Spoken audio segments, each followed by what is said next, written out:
বহুত কম মানুহে বুজি পায়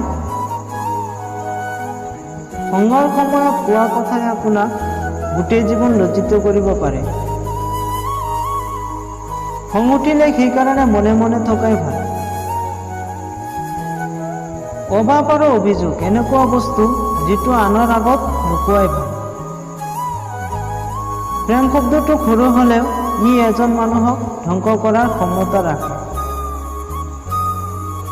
যেতিয়া তিলে তিলে গঢ়ি উঠা সম্পৰ্ক এটা ভাঙি যায়, তেতিয়া মানুহে নতুন সপোন দেখিবলৈ পাহৰি যায়। খালী পকেটে আপোনাক হাজাৰটা শিক্ষা দিব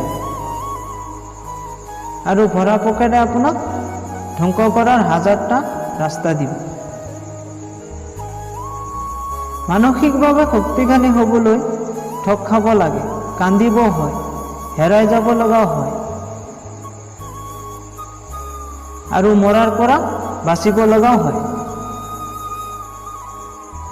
কিছুমান ছোৱালীয়ে খং কৰি কিবা কৰিব পাৰে বা নোৱাৰে, কিন্তু নোকোৱাকৈ থাকিব ভালেই পাৰে।